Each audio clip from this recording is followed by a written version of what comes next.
I got something else to say. All right, my single ladies. Okay, single ladies, single ladies. Listen, I know that we love listening to wise words and great words of advice. It is just so wonderful. It's just something we love to do. We do it with each other. We hear it from our grannies, from our aunties, from like big cousins, big sisters, and stuff like that. Your homegirl at work, you got your work best friend and stuff like that, right? One thing we have to be mindful of, okay, as being single women, okay, is that we all crave and yearn and, we want to hear the wise words from men as well. There are many voices here on social media. Some are great, some are, yeah, we're not going to talk about that. But what I mean is, you have to be very careful. Always keep your goals and what you have set at mind for your life, what God has told you for your life, in the forefront. What do I mean by that? A lot of times you will have, whether they're single or even sometimes they'll be coupled and married, you'll have a lot of men that are giving out their boorish, bias and boorish advice on things that they would prefer and how they would prefer for you to be. But the truth of the matter is, that's not your man. I know. I know. We like to hear it, and if it's generally good advice, it's great. We're thankful. If it's something that's clever and witty, it's great. But when it comes to the exactness of things, and women got to wear their hair like this, and you got to look like this, and you got to talk like this, that's that man's opinion for what he finds attractive. That's that man's opinion for what he finds intellectually stimulating. That's that man's opinion on what he finds to be the sacredness of spirituality. You can listen, but listen with a grain of salt. You can't take it personally because you don't know them personally. And again, that's not your man, sis. Why do I keep saying that? Because I believe that a lot of us, I mean, I've even been watching, it's around the world. They have it in Japan, it's over in Korea, where a growing population is starting to be more and more single. And just because we're being more and more single doesn't mean that we don't still have our needs, right? We have needs as a woman.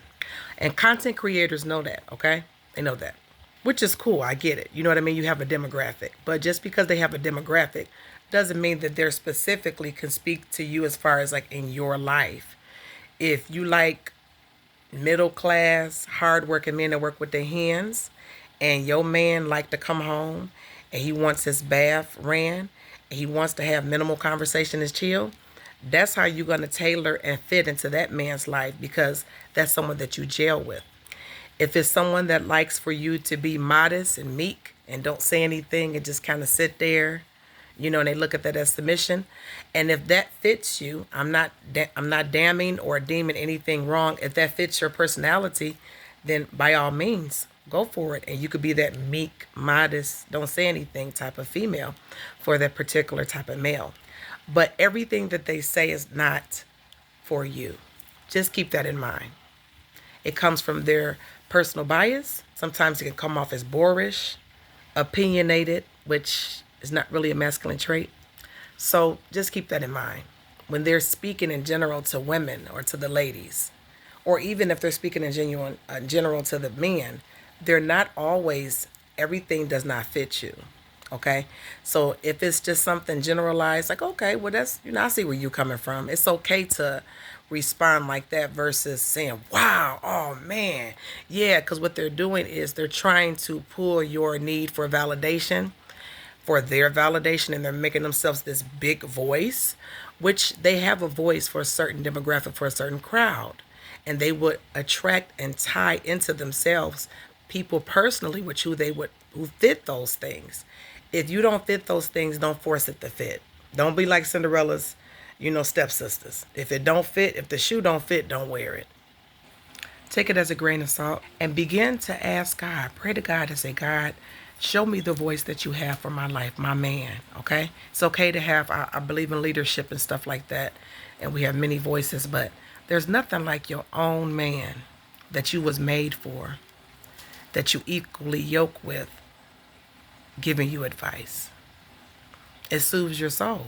The other stuff is just a substitute. And again, you have to kind of like eat the meat and spit out the bones is not really personalized to you because they don't know you personally.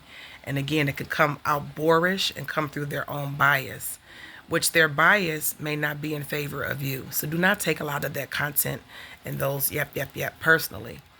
Begin to ask God to show you and show you where you need to be, where you need to grow, where you need to heal at, where you can have your own personal priest in your own home, your own man. Okay? Peace.